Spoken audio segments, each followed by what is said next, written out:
नमस्ते बच्चों, हमेशा खुश रहो। मैं JVN doctor Nirupama Harshvardhan, faculty of education and methodology, Jyoti Vidyapeeth, Mahila Vishwavidyalaya Jaipur से। बच्चों, मैं आपको आदिकाल के कुछ कवियों के बारे में बता रही थी। पिछले वीडियो में मैंने आपको बताया और इस वीडियो में भी आज भी मैं आपको नरपति नाल द्वारा रचित वीसल देव रासों के बारे में बताऊंगी। इसकी क्या क्या विशेषताएं हैं आज हम जानेंगे। देखो बच्चों, मैंने आपको बताया कि आदिकालीन जो कवि हुए हैं उन्होंने अधिकतर रासो ग्रंथ लिखे हैं और उसमें ये जो कवि थे चारण कवि हुआ करते थे और अपने राजा की प्रशंसा में काव्य रचा करते थे। तो नरपति नाल जी ने वीसल देव रासों की रचना करी संवत 1212 में और इन्होंने जो काव्य लिखा है, ये ग्रंथ लिखा है वीसल देव रासों। ये एक लोक नाटक है और इसको गेय पद में रचा गया है। इस प्रबंध का काव्य को लोग मंच पर प्रस्तुत करने के लिए ही कवि ने तैयार किया था कि उन्होंने इसलिए लिखा था कि ये लोक मंच पर प्रस्तुत किया जा सके, इसलिए इसको गेय शैली में उन्होंने लिखा है। और इसलिए इस काव्य में जो है प्रबंध और लोक नाट्य के तत्वों का मिश्रण भी हो गया है। तो ये जो काव्य है, इसकी काव्य की वीसल देव रासों की हम कथानक की विशेषताएं जानते हैं। और जैसा मैंने पहले आपको पिछले वीडियो में बताया था कि वीसल देव रासों जो लिखा है, ये वीसल देव अजमेर के प्रसिद्ध राजा वीसल देव के बारे में लिखा गया है और इनकी कथा इसमें लिखी गई है। तो इसकी विशेषताएं जानते हैं हम। इसमें पहला बिंदु है कि वीसल देव रास की कथा में विस्तार का अभाव है। ये जो कथा है इसमें विस्तार का अभाव है और इस सरल और संक्षिप्त कथा में नरपति नाल जी ने अजमेर के राजा वीसल देव और उनकी रानी राजमती के संयोग और वियोग श्रृंगार की व्यंजना की है। तो ये जो काव्य है वीसल देव रासों, ये इसकी विशेषता है कि ये तो मैंने आपको बताया ही था कि वीसल देव राजा की और उनकी जो रानी है उसकी राजमती, उनके संयोग और वियोग का श्रृंगार का वर्णन है। क्योंकि जब राजा चले जाता है अजमेर से रानी से उठ के, तो उनका उस समय का वर्णन वियोग श्रृंगार में आता है और जब वो वापस अजमेर पहुंच जाता है कई वर्षों बाद, तो वो वहाँ पर संयोग श्रृंगार का बहुत ही खूबसूरत वर्णन नाल जी ने किया है। दूसरा बिंदु है इसका कि इस काव्य की कथा का नायक इतिहास प्रसिद्ध महापुरुष है। जो नायक है, हमने बताया कि प्रसिद्ध राजा, अजमेर के प्रसिद्ध राजा थे वीसल देव, ये इतिहास प्रसिद्ध महापुरुष है। और जो नायिका है रानी राजमती, वो भी अनेक परिवारों के साथ संबंध स्थापित करने का इतिहास में उल्लेख मिलता है। वो भी इतनी प्रसिद्ध है कि उनका भी अनेक परिवारों के साथ संबंध स्थापित करने का इतिहास में उनका जिक्र होता है और इस तरह का उल्लेख मिलता है।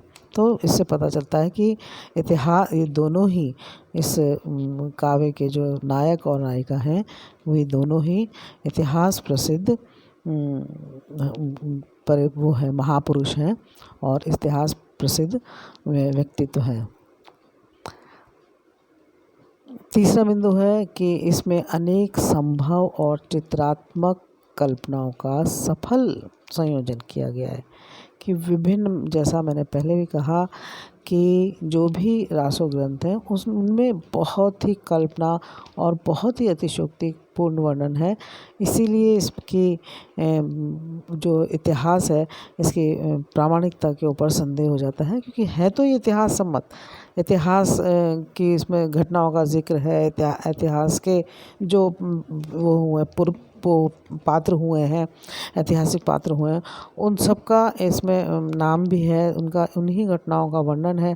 परंतु जब ये इसमें कल्पनाओं का अधिकता हो जाती है, बहुत ज़्यादा इसमें कल्पना उन्होंने दर्शाई है, कल्पना की है, तो उसके संयोजन में ये थोड़ा सा इतिहास सम्मत नहीं रहता है।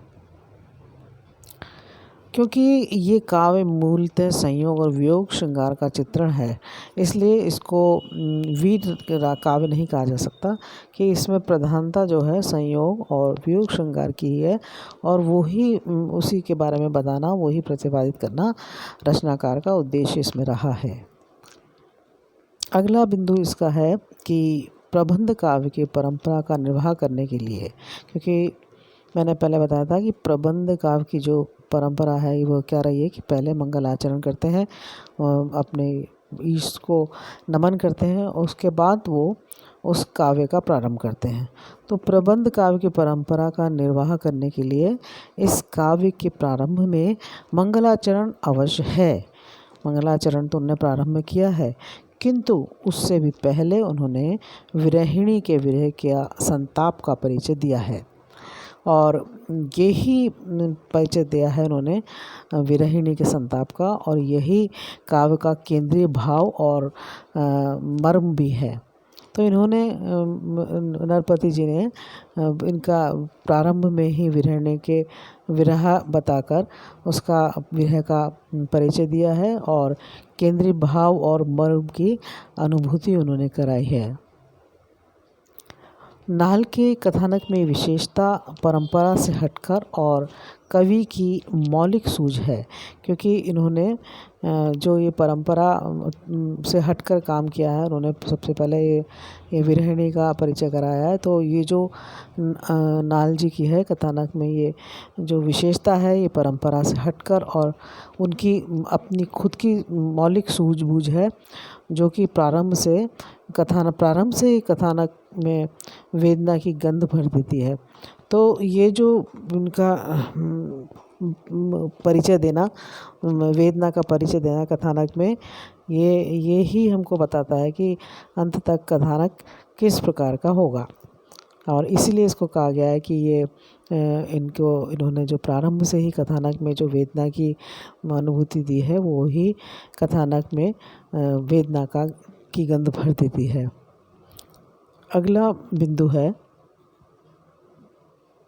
कि ये जो काव्य है बीसलदेव रासो, इसका अंत भी भारतीय परंपरा के अनुसार ही सुखांत है, कि भाई कोई भी काव्य दुखांत नहीं होना चाहिए।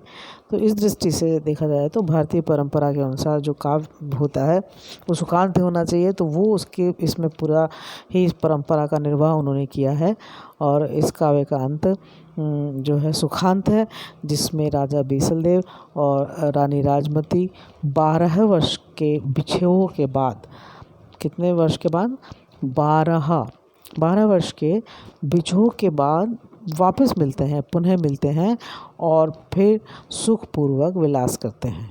कि इसलिए उन्होंने बताया कि अंत कैसे, कहते हैं ना अंत भला तो सब भला, तो इन्होंने यही भारतीय परंपरा का निर्वाह किया है कि काव्य का जो अंत है वो सुखांत किया है।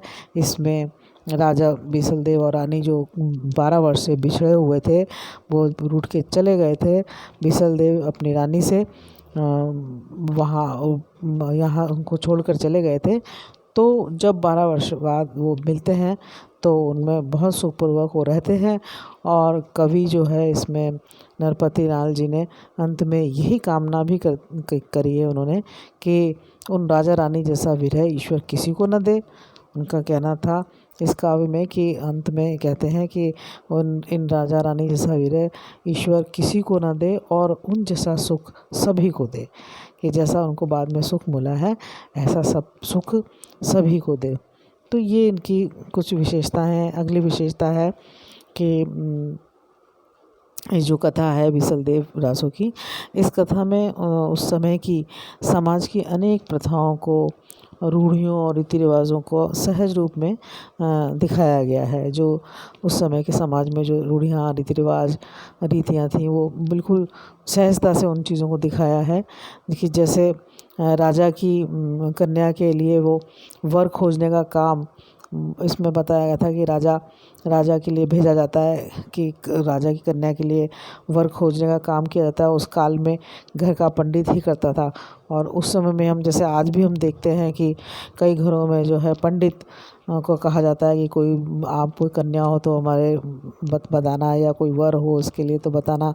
तो इसी प्रकार से अपनी संतानों के लिए जैसे कई घरों में आज भी परिपाटी है, उसी प्रकार से उस समय का जो परिपाटी थी यही थी कि उस समाज में कि राजा की कन्या के लिए वर खोजने का काम उस समय पंडित किया करते थे। तो उस काल में भी घर का पंडित ही करता था और उसके द्वारा निर्धारित संबंध को अत्यंत प्रसन्नता के साथ स्वीकार किया जाता था कि भाई पंडित जी ने ये रिश्ता बताया है। तो जो वो राज पुरोहित होते थे या पंडित हुआ करते थे, उन्होंने वे ही जो था घर में रिश्ते की बात करते थे और उनके द्वारा बताया गया जो संबंध था उसको बहुत ही आसानी से, प्रसन्नता से के साथ स्वीकार किया जाता था। और इसी प्रकार बारात की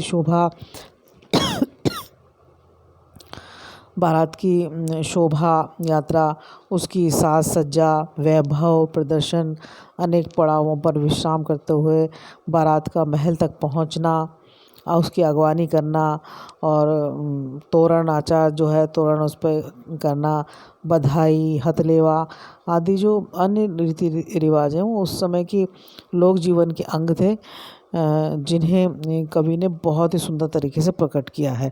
तो इसमें जो विसल देव रासो है उसमें तत्कालीन समाज की यूं की यूं झांकी हमें दिखाई देती है। उस समय के रीति रिवाज और रूढ़ियाँ, जो भी परंपराएं थीं, वो सब हमें समाज में होने वाली परंपराएं, समाज में होने वाले काम, वो उनके उत्सव, उनके त्यौहार, वो सब इसमें इसी प्रकार से सहज रूप में दिखाए गए हैं। तो बच्चों, ये तो थी कुछ विशेषताएं जो मुझे उम्मीद है कि आपको समझ में आई होंगी विसल देव रासो के कथानक की। और यदि फिर भी आपका कोई प्रश्न है तो आप मुझे कमेंट बॉक्स में कमेंट कर सकती हैं, मैं उसका उत्तर दूंगी। और अगले वीडियो में मैं आपको शेष इस कथानक की, विसल देव रासो के कथानक की विशेषताएं बताऊंगी। नमस्कार।